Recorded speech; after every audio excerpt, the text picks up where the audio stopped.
Hi, everyone, and welcome to Read This Now, the weekly webcast where Brad, Gustafson, and I share two books that we love and we think you should read when, Brad. The time is right now. Read these books right now. That's why we put it in the title of the show. That's right. Do it now, darn it. Yeah, it's not even an option. Well, speaking of right now, let's jump in. Tell me what you've been All reading, my friend. right. All right. I've been so excited to talk to you about this book. I got it from a very special friend. Okay. It was you. Oh, See, Jen and I never talk ahead of time. Maybe there's been one time in all the years where we talked about titles in advance. But anyway, yeah, just going off the seat of my pants here. well, here's the thing, Brad. If you got it from me, then I already know I love it. So Oh, there I'm we excited. go. Thank Yeah, you for taking all win. the pressure off. So here a couple of things about this book. The majority of my time teaching was in a second grade classroom. So as I was reading this book, and it's a novel. I think that's the right category. I don't know. You'll help me later with the category. I'm still learning all the words, Jen. It's a book. The book, yes. Oh my gosh. But as I was reading it, I'm like, this is so cool. It's meaty and there's a lot of substance, but yet it feels pretty accessible. So I was literally saying, oh my gosh, there are some second graders who, with support, could get a lot out of this and really enjoy it. The plot has depth that you don't always get in every single book, marketing towards a second grader. I think probably I did look up, just I was curious after I read it, like what was the age? And not that certain online mega retailers tell us, what's right for readers, but I did as a point of reference look, and I think it was for 8 to 12-year-olds. So Yeah. that's right in there, right? Anyway, I'm struggling here, Jen. I'm Let me just excited to start with the hear what book it top. is. Let me just start with the book talk here. So the book is The Myth of Monsters, of which, if you look over Jen's right shoulder, she There it is, has right there. a healthy supply of it, looks like. And Yes. I gotta tell you a little bit. So main character, Ava, I don't even remember about how old she is, what grade. I would guess Isn't she going into seventh grade, maybe, or sixth grade? Like it feels like it's that been a little sounds while right. since I read it, but maybe Yeah. she had a year of middle school and it didn't go very well. So Mhm. maybe she's starting the seventh grade, if I Yeah, remember that right. sounds right. I was gonna say either upper elementary or middle school. But so she struggles in school. Just sometimes people give her a hard time, but really what it boils down to, I think, is her anger.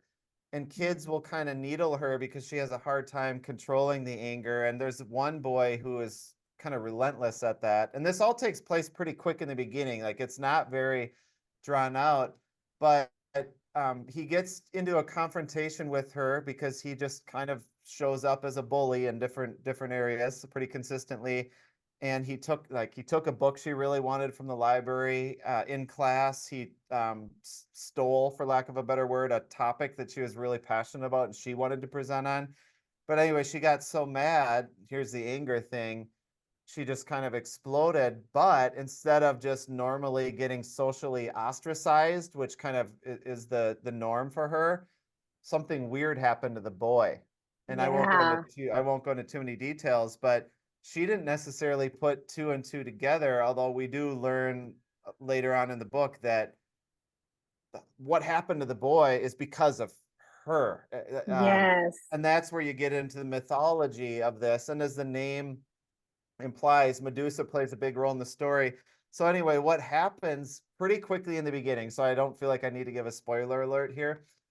Her moms and dad suddenly say, congratulations, we're traveling overseas. You've been accepted into the prestigious school where your mother is a graduate. And it was all very sudden. And she had to kind of, I think she actually thought it was kind of like a perfect thing to get out of this school where everyone saw her as struggling. And so she gets over there. Well, lo and behold, it's not just an ordinary school. It's a school founded by gods. And they do Yes. genetic testing right away. And she has to kind of uncover all of this. It's not very obvious in the beginning, but they do genetic testing and they tell you what percent monster you are. and a lot of the kids are comparing, and some of the more well-known kids who are have a lot, who are powerful, I feel like they were like at 13%, or their genes had a lot of power in them. And then she got her testing and she was around 15%, if I'm remembering right. So right then and there, before her first day, she's like, whoa, this power, these things that are happening to other people, this thing that's in me. She started to realize kind of who she was and what it led to, and she ends up going on quite the adventure. And some of the friends, some of the quote unquote monster friends she met, they uncover and unravel some uh, creative liberties that gods and historians have taken in telling history. And Yeah. it turns out they labeled a lot of monsters as bad and evil. But in reality, there's just more, there's more to the story. And like one pretty glaring aspect was all of the female powerful people and gods were given a bad rap, and shunned and put in jail and stripped of their powers and stuff. And these kids start uncovering and kind of unraveling that they're, just women aren't treated fair. So it's a really cool in-depth thing that had me turning pages and wanted to tell you should read this right now, not just if 8 through 12-year-old, I guess, as the online recommendation was, but even for yourself. I really, Yeah. really enjoyed it. So for all those reasons and more, I say you should read The Myth of Monsters, Medusa by Katherine Marsh right now. I have so much to say about this. First of all, I'm so glad you loved it because it was one of those books when I read it, I was like, I think Brad would really love this Mhm. book. But I feel like what you said at the beginning of your book talk is so right on because I feel like there are second, third, fourth graders who are going to love that book just simply because of the action and the adventure and the friendships.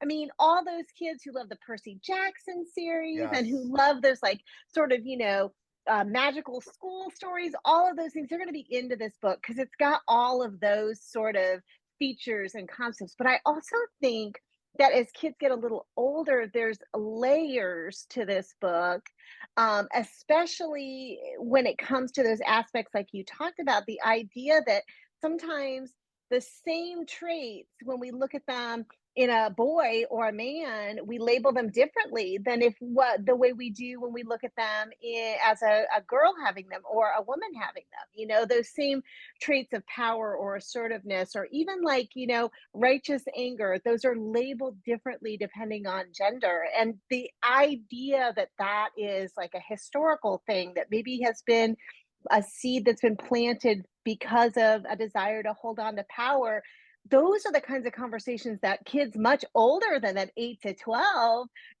could have around this book too. So I love a book where you've got all of those layers and how kids of all different ages can really respond to it in different ways. So I'm so glad you enjoyed it. Yeah, thanks, Jen. It was really cool. I think the other neat thing is, while some kids might gravitate to this book because they like Percy Jackson or mythology, Yeah. I was actually the opposite. I've never been really into it, Me but neither. it makes me want to read more and learn more. So Mhm. I could see, if you're an educator and that's either, a standard that you go into with students, this would be an incredible way to, I think the saying is, wet their whistle or really build interest, Yeah. because I wasn't looking for any of that, but the more I read, the more into it I got. It was pretty cool. Well, you mentioned my stack of those books, and I want to reiterate, Brad and I never planned this show, which I think is probably pretty obvious, but we never planned this show. That stack is sitting behind me because Katherine Marsh is going to join me and everybody else for the Bookalicious Middle Grade Book Club to talk about Medusa in July. Hmm. So I'll put a link in the notes for this show, but these are free author educator events through Bookalicious. So it's a book club where we all just hang out and talk about the book with the author. So I have all those in preparation for that event. So if folks want to join us, it's free. It's during the summer. It's like PD in your PJs, and the Bookalicious crew, they're good people. So I'm excited to be able to chat with Katherine. I hope folks will join us.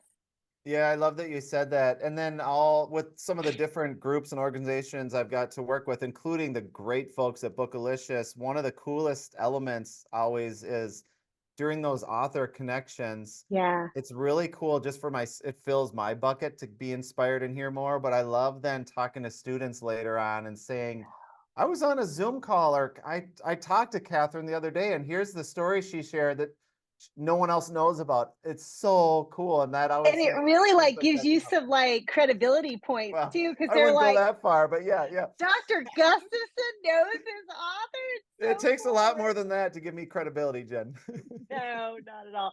Oh, goodness. Well, I'm so glad that you chatted about this book for so many reasons, but one of which is because it sort of is a perfect companion to the book I was going to talk about today, in so much as there's a certain amount of mythology involved with the book that I was going to chat about. And it's also a book that has lots of layers. One of which is, I think, a layer that I'm not really sure a lot of kids will know or appreciate. Maybe they will or not. But for me, made me just marvel at the way this author's brains work. Okay, so her way her brain works. I'm not sure if you've ever heard of the movie the Seven Samurai, but even if you've never seen it, it's a movie that came out in like the 1950s. It's a Japanese film, and it's often like on the list of like the most influential movies of all time. Even if you've never seen it, chances are you and our 3.5 viewers have seen clips from it because it's been used millions of times in other things. Like it's just one of those sort of touchstone like moments in cinematic history, right? And I mention it because the book that I'm going to share is a remix, a reimagining of the Seven Samurai, which is all about this like rural village that is being invaded and attacked by a group of like raiders who come in and steal all of their like livestock and stuff. And the village doesn't know what to do. So they partner with these seven remaining samurai to defend their village against these raiders, right? So in Traci Chee's Kindling, she Mm. has imagined a world in which, and it's hard to tell if it's like future or past, but it's a fantasy world. There's a map in the beginning of the book, which I know is a big ding, ding, ding for lots of people. They love books with maps. But it is a book in which we're living in like a post-war world, a world where there's been a big war, but the war is over. However, one of the defining characteristics of that war was that prior to the war, this world had discovered a magic power, like a magic element that could only be wielded in weapons used by children. And so, in order to win the war, lots of children were rounded up and made into child soldiers.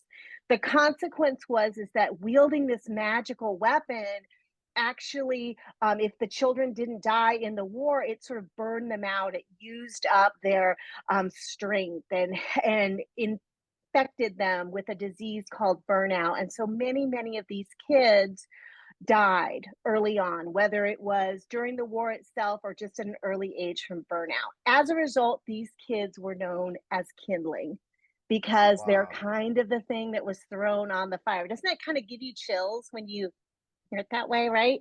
Yeah. So the story takes place right after the war, where the remaining kindling, those kids who are left, are sort of wandering aimlessly because they don't know their parents. They were taken as young children. They're orphans. Some of them are sick.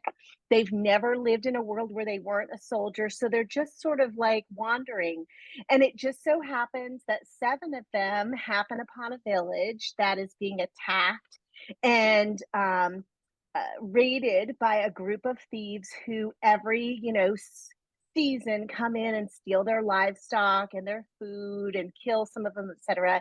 And these seven kindling come together to protect that village.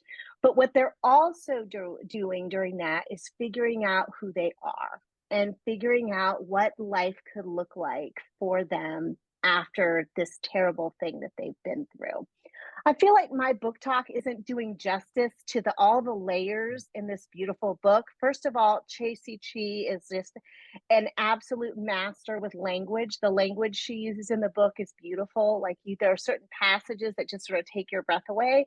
But also the fact that, oh, by the way, Brad, I meant it. I was really excited to tell you about this. Is that the entire book is told from alternating perspectives of the 7 Kindling, but it's written in second person. And you and I have talked about how a second person Really? book, yes. So each chapter, there's someone, and it's revealed who it is talking to the individual Kindling. And so you hear each chapter from their perspective, but it's being spoken to them. Wow, that's It's fascinating. incredible. It's incredible. So I just marvel at like Traci Chee, how and like how I don't understand a person whose brain works this way, who decides to reimagine this epic movie from the perspective of 17s who have been used in this warlike capacity, and then to write the whole thing in second person. It's incredible. You Mm, mentioned that the book you talked about was sort of marketed to a group of middle grade 8 through 12. This book is marketed, and I'm going to show you the beautiful cover here, um, for high schoolers, and I really agree with that assessment. There, there's battles, there's lots of violence, there's other stuff going on. It's definitely a high school or above book, but I think that mm, those readers who are ready for Kindling are this is going to be a book that's going to live in their hearts for a long time. It's going to live in mm. mine for sure. And I think you should read it now. Thanks, Jen. Incredible cover. And then when you shared that you felt like you weren't doing it justice to all the layers and intricacies, I wanted to jump in and say, "No, you're doing it justice because you have me compelled. That it sounds amazing." It really is incredible. Both books this week were incredible. I think we really Yeah. hit this might be one of our better shows, Mr. Gustafson. Oh, please don't say that. I almost hit the redo button at the beginning as I was tripping over my words. Hey, I was gonna say your book. Sometimes my brain comes up with weird pairings, but I book talked a couple years ago. Caster. I don't know if you remember the magic book. Anyway, and there are some elements of that where depending on how much power is channeled, their hands would burn. Oh, Anyway, it's interesting. fascinating. Maybe it was when you shared the cover. I don't know. My mind went to that even before you had shared very much. And then the more you shared, I'm Yeah. like, oh my gosh. So I could see if someone likes Kindling, they might want to also check out Caster or vice versa. I love that. Well, if folks want to check out the rest of the books that we have book talked, including Caster, where can they go, Brad? Well, they should definitely go to readthisnow.net and then click whatever tab, whatever year you're interested in perusing and see all of the middle grade. That's the right term, right? Perfect. Thank you for Yes, helping me with that. The middle grades books, or young adult books, or all the books to your heart's content. that's right. Thank you, my friend. And thank you to our 3.5 viewers for checking in with us. We'll see you next week. Until then, happy reading, everyone.